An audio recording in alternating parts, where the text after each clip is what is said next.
नमस्कार, नई परख के राष्ट्रीय मुद्दा कार्यक्रम में आप सब लोगों का स्वागत है।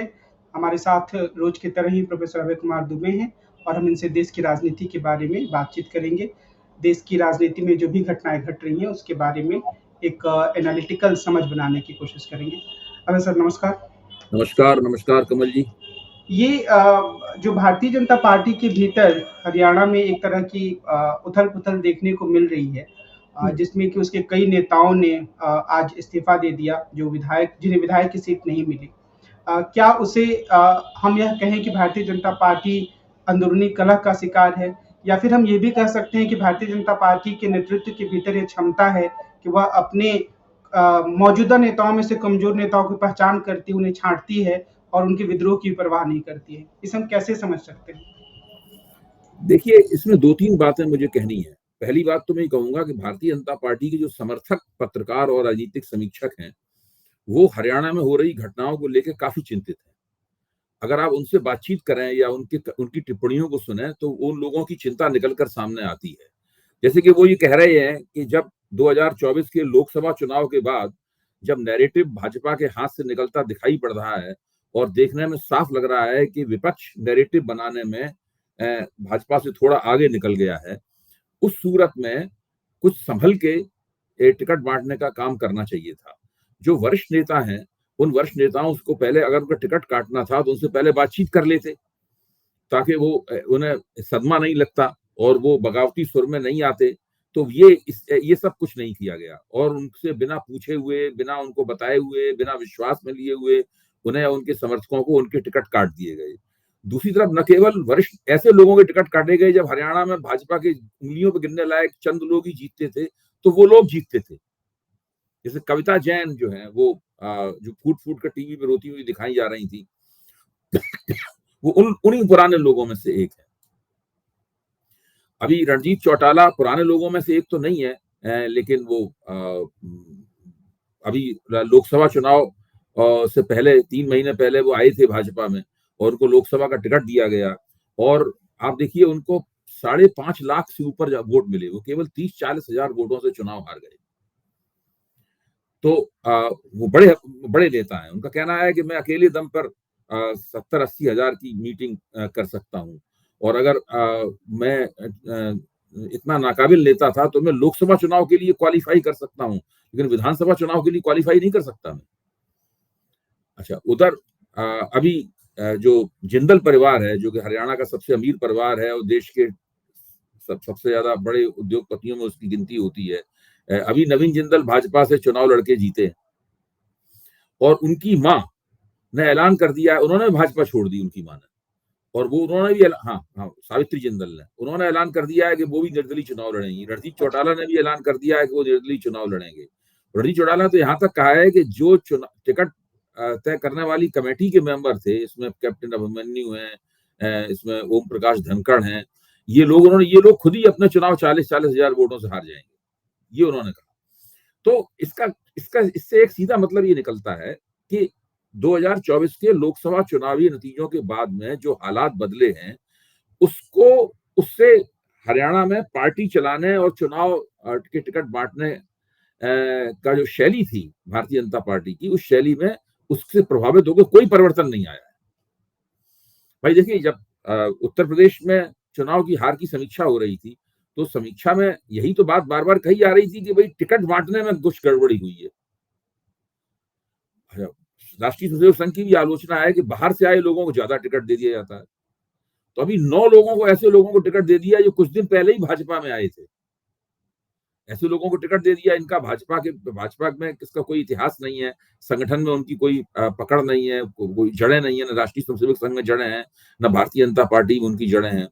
तो ऐसी स्थिति भाजपा ने अपनाई है। मुझे याद पड़ता है कि जब लोकसभा चुनाव की तैयारियां हो रही थी, लोकसभा चुनाव घोषित नहीं हुए थे, तो अमित शाह ने पार्टी की एक बड़ी बैठक में जब कुछ लोगों ने सवाल उठाए कि भाई पार्टी में ये हो रहा है, तो अमित शाह ने साफ कहा कि देखिए, जब तक हम लोग हैं तब तक हम पार्टी इसी तरह चलाएंगे, जब हम नहीं होंगे तब देखा जाएगा, हम तो इसी तरह चलाएंगे। इससे मुझे लगता है कि मोदी और शाह की पार्टी चलाने और सरकार चलाने की शैली वही है जो पहले थी। वो उन्होंने उस शैली को न बदलने की कसम खा रखी है, भले ही आपके हमदर्दों को भी इससे दिक्कत हो रही हो।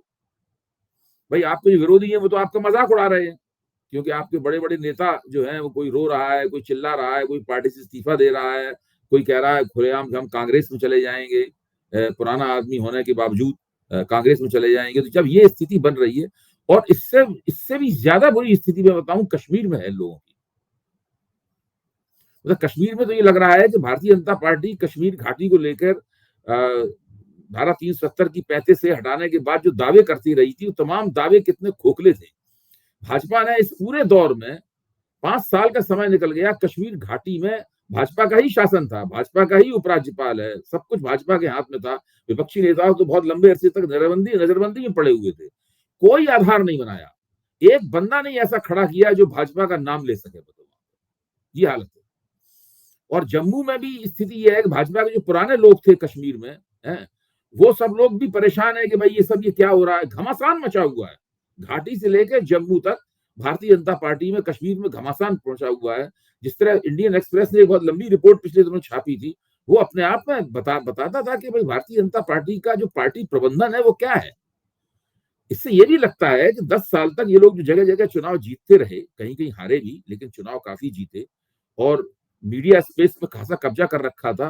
तो ये हम सब लोग मानने लगे थे कि भाजपा न केवल ये चुनाव जीत रही है, बल्कि अगला चुनाव जीतने के लिए भी भाजपा ही तय है। और उसके पार्टी प्रबंधन पे हम सब लोग तारीफ करते थे, और ये इन क्षमताओं पे तारीफ, ये सब। अब जैसे जो भाजपा ने, अब भाजपा के प्रवक्ता कह रहे हैं हम तो गुजरात में पूरे मंत्रिमंडल को हमने बदल दिया था, हमारी तो शैली है, ये कह रहे हमने उत्तराखंड में इसको बदल दिया, उसको बदल दिया, हमारी तो शैली ही है, ये तर्क दे रहे हैं भाजपा के प्रवक्तागण। तो अब जाहिर है कि गुजरात जो है वो हरियाणा नहीं है, हरियाणा उत्तराखंड भी नहीं है। तो इस प्रकार के तर्क देकर टीवी पे तर्क दिए जा सकते हैं, कुछ कहने के लिए आपको कुछ चाहिए, लेकिन हर प्रदेश अलग किस्म का होता है। आपकी अगर आप में इतना ही दम है तो आप उत्तर प्रदेश में भी कुछ परिवर्तन करके दिखाइए। उत्तर प्रदेश के मुख्यमंत्री को हटा दिए, नहीं हटा पा रहे हैं। उत्तर प्रदेश का एक मंत्री बदलने की इन लोगों की हैसियत नहीं है। कितने बड़े नेता हैं अमित शाह, कितने बड़े नेता हैं नरेंद्र मोदी, लेकिन उत्तर प्रदेश में एक मंत्री बदलने की हैसियत इनकी नहीं है। अगर कुछ भी बदलेंगे तो उत्तर प्रदेश ऐसा हंगामा मचाएगा, इससे की नाक में दम हो जाएगा, पहले ही से नाक में दम हुआ पड़ा है। तो मुझे लगता है कि भारतीय जनता पार्टी में संगठन चलाने की जो पुरानी मोदी और शाह की पिछले 10 साल पुरानी शैली थी, वो शैली अभी भी कायम है। हरियाणा में जिस तरह टिकट बांटे गए हैं, इससे पहले राज्यसभा में जिस तरह टिकटों की टिकट बांटे गए थे, इस तरह सूची आई थी, उसमें मनन मिश्र नाम के सज्जन राज्यसभा के सदस्य हुए हैं। उनकी तो स्थिति ये थी कि उनको तो जब नाम की घोषणा हो रही थी उस वक्त तक वो तकनीकी रूप से भाजपा के सदस्य भी नहीं बने थे। तो जिस वक्त मैं कार्यक्रम कर रहा था तो मेरे पास एक मैसेज आया कि अभी तक भाजपा के अंदर से ही मैसेज था कि अभी तक सदस्य भी नहीं बने हुए हैं। ये हालत थी। तो इस तरीके से टॉप डाउन पार्टी चलाई जा रही है। पार्टी जो है ऊपर से टॉप डाउन चलाई जा रही है और इस बात की कोई परवाह नहीं की जा रही है उसके अंदर कि क्या नुकसान होगा, क्या होगा। अब मुझसे सवाल पूछा जाता है कि जब देश में चुनाव होने वाले हैं और टिकट बट रहे हैं, सब जगह हंगामे मचे हुए हैं पार्टी में, संगठन में, उस वक्त मोदी जी विदेश यात्राएं कर रहे हैं और ऐसी ऐसी जगहों पे जा रहे हैं जहां पे जाने का अभी कोई वजह नहीं है। उनकी तरफ से नैरेटिव चलाया जा रहा है कि ये यूक्रेन और रूस के युद्ध को रोक देंगे। जो मोदी मीडिया है वो नैरेटिव चला रहा है कि मोदी यूक्रेन और रूस के युद्ध को रोकने के लिए गए हैं। वो सिंगापुर में नगाड़े बजा रहे हैं, 5 7 10 जो भारतवंशी खड़े रहते हैं, औरतें गजरा लगाए हुए, और उनकी तस्वीरें आ रही हैं। इन सब बातों से भारत में भाजपा की जो स्थिति है वो तो ठीक नहीं होगी। और ये सब मोदी जी की वो तस्वीरें और फोटो अपॉर्चुनिटीज को देख के यहाँ तो उनके वोट नहीं बढ़ने वाले हैं। तो ये सब जो हो रहा है, ऐसा लगता है मोदी जी को पता है कि उनके रिटायरमेंट के दिन नजदीक आ गए। मुझे मतलब एक तरह की फीलिंग, अनुभूति ये होती है कि मोदी जी को लग रहा है कि देखिए बहुमत तो मिला नहीं है, गठजोड़ सरकार चला रहे हैं, जो राज्यों में चुनाव होने वाले हैं उसमें भी जीतने की कोई बड़ी चमकदार संभावना दिखाई नहीं पड़ रही। कहीं अलल टप लग गई तो लग गई, वरना तो चुनाव हार नहीं है। राजनीति में कभी कभी विपरीत परिस्थितियों में भी आप चुनाव जीत जाते हैं, आपके अपने विरोधियों की बेवकूफी से जीत जाते हैं चुनाव, या कुछ घटना ऐसी घटित हो जाती है इससे आपको मौका मिल जाता है, लेकिन अलल टप्पी होता है, मतलब धूल में लाठी होता है वो है। तो फिर चुनाव, वरना तो चुनाव हार नहीं है, तो क्यों ना, जैसे आदमी जो रिटायर होने को होता है तो वो रिलैक्स हो जाता है, फिर वो दफ्तर भी कम जाता है, वो जिम्मेदारियां भी कबूल करता है। इस तरह ये स्थिति मुझे लग रही है इन लोगों की।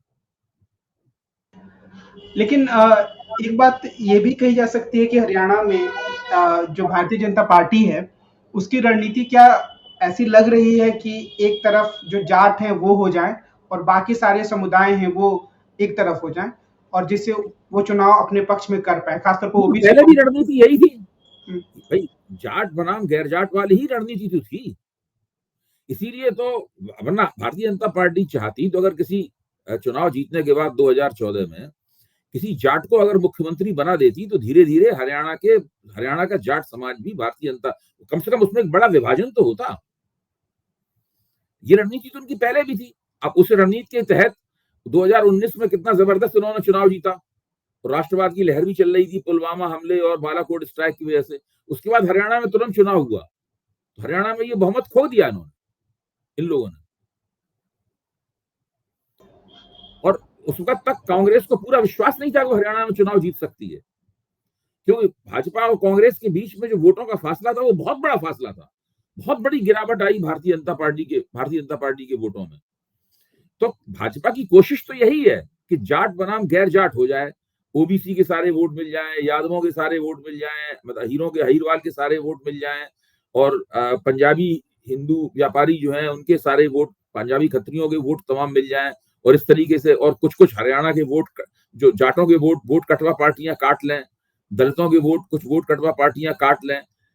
इस तरीके से ये तरकीब तो यही आजमा रहे हैं, लेकिन लगता नहीं है कि ये तरकीब इतने मैकेनिकल तरीके से आपकी कामयाब हो जाएगी। जो आप सोचते हैं वो बिल्कुल वैसा का वैसा ही होता चला जाए। ये थोड़ी ना है कि घर पे आप बैठे हुए और आपके हाथ में एक रंगीन पेंसिल है और आप जहां जिस खाने में चाहते हैं उसमें वो रंग भर देते हैं।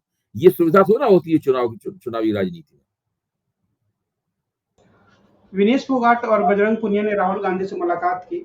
अभी तक वो औपचारिक रूप से कांग्रेस में तो शामिल नहीं हुई है, लेकिन कहा जा रहा है कि उनमें से कोई एक जरूर चुनाव लड़ेगा।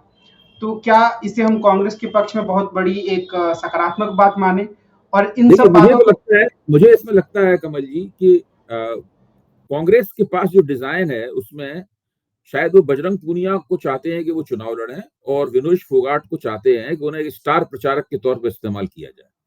उन्हें न केवल हरियाणा में स्टार प्रचार के तौर पर इस्तेमाल किया जाए, बल्कि हरियाणा के बाहर भी किया जाए। विनेश फोगाट एक बहुत बड़ी सेलिब्रिटी बन गई। मैंने पहले भी नई परख के मंच पे कहा था कि वो एक बहुत बड़ी और बहुत प्रभावी सेलिब्रिटी है। बहुत बड़े पैमाने पर वो सारे देश में घूमेंगी, तो और उनको बड़े आराम से वो लोग कांग्रेसी राज्यसभा में बाद में ले जा सकते हैं। उनको अगर आश्वासन दिया जाएगा कि आपको एमएलए का चुनाव नहीं लड़ाना है, हम आपको राज्यसभा में ले जाएंगे, तो वो तैयार हो जाएंगी। इस तरह की आपसी समझदारी कायम हो सकती है। ये भी कर सकते हैं कि दोनों, बजरंग और दिनेश दोनों ही चुनाव लड़ें, दोनों ही एमएलए हो जाएं, ये भी हो सकता है। लेकिन मुझे जो समझ में, अगर मैं हूं तो मैं इस तरह करूंगा, मैं बजरंग पूनिया को चुनाव लड़ाऊंगा और विनेश फोगाट को एक स्टार प्रचारक के तौर पर इस्तेमाल करूंगा, बजाय इसकी उन्हें एक कॉन्स्टिट्यूएंसी में लड़ा दिया जाए और वहीं पे वो अपना चुनाव प्रचार करती है। उससे बहुत लाभ होगा। देखिए, विनेश फोगाट का जो जो स्वागत हुआ है, मैंने तो नहीं देखा इस तरह का स्वागत होते हुए। एक व्यक्ति ने उनको 2 एकड़ अपनी जमीन भेंट कर दी, एक किसान अपने साथ में गोल्ड मेडल बनवा के लाया था, उसने गोल्ड मेडल उनको पहनाया। मतलब विनेश फोगाट का जो स्वागत हुआ है वो अभूतपूर्व, इस तरह का स्वागत देखा नहीं गया कहीं किसी का। अगर वो गोल्ड मेडल जीत के आती तो उनका इस तरह का स्वागत नहीं होता। मैं ये नहीं कह रहा हूं गोल्ड मेडल जीतना नहीं, वो जीत सकती नहीं गोल्ड मेडल, तब उनका इतना बड़ा स्वागत नहीं होता, न तब वो इतनी बड़ी सेलिब्रिटी बनती। आज वो कांग्रेस की तरफ, कांग्रेस का हरियाणा की राजनीति में ही नहीं, देश की राजनीति में एक बहुत बड़ा हथियार बन गई है विनेश फोगाट। दूसरी तरफ एक और मैं बात कहना चाहता हूं, जो कल मैंने एक टीवी चैनल पर भी कही थी। मेरा मानना यह है कि सारे पत्ते ऐसा लग रहा है कि कांग्रेस के पक्ष में गिर रहे हैं और कांग्रेस की स्थिति लगातार मजबूत होती जा रही है। तो इससे यह मतलब नहीं निकाल लेना चाहिए कि भाजपा एक तरफा चुनाव हार जाएगी, ना ये मतलब निकालना चाहिए कि भाजपा को बहुत ना के बराबरी वोट पड़ेंगे। अब कुछ लोग, कई समीक्षक कह रहे हैं कि भाजपा को 15 से ज्यादा सीटें नहीं मिलेंगी हरियाणा में। हो सकता है ऐसा हो, देखने में, ऊपर से देखने में ऐसा ही लगता है। कांग्रेस, भाजपा के लिए मुश्किलें बहुत ज्यादा हैं हरियाणा में, लेकिन ये मानना कि भाजपा बिना प्रयास के चुनाव हार जाएगी, ये मानना गलत होगा अभी भी। और ये मानना कि भाजपा को लोगों ने पसंद करना बंद कर दिया है, उसकी कोई कॉन्स्टिट्यूएंसी नहीं रह गई है, उसका कोई जनाधार नहीं रह गया है, पूरा बिखर गया है, मुझे मुझे लगता है कि ये इस तरह का जो इस तरह की समीक्षा जो है बहुत एक तरफा किस्म की है। आपने प्रधानमंत्री के गायब होने की बात कही चुनाव प्रचार से और विदेश दौरे पर वो हैं। तो क्या एक तरीके से वो अपने आप को संभावित हार की ज़िम्मेदारी से बचाने की कोशिश कर रहे हैं? नहीं, ये चुनाव प्रदेश प्रचार तो वो सत्ता करेंगे। प्रभारी अभी चुनाव प्रचार की नौबत आएगी तब आ जाएँगे चुनाव प्रचार करने के लिए। विदेश जाने में कितनी देर लगती है? कुछ घंटे का सफर लगता है। वो तो करेंगे चुनाव प्रचार। मतलब ये है कि जब पूरे देश में भाजपा के भीतर एक तरह का जगह-जगह एक तूफान सा आया हुआ है। उस समय वो जितना इत्मीनान से तस्वीरें खिंचवा रहे हैं वहां पर और एक तरह के सांस्कृतिक कार्यक्रम कर रहे हैं विदेश में, तो ऐसी विदेश विदेश की ऐसी यात्रा की क्या आवश्यकता थी? ये मेरे सामने एक सवाल है।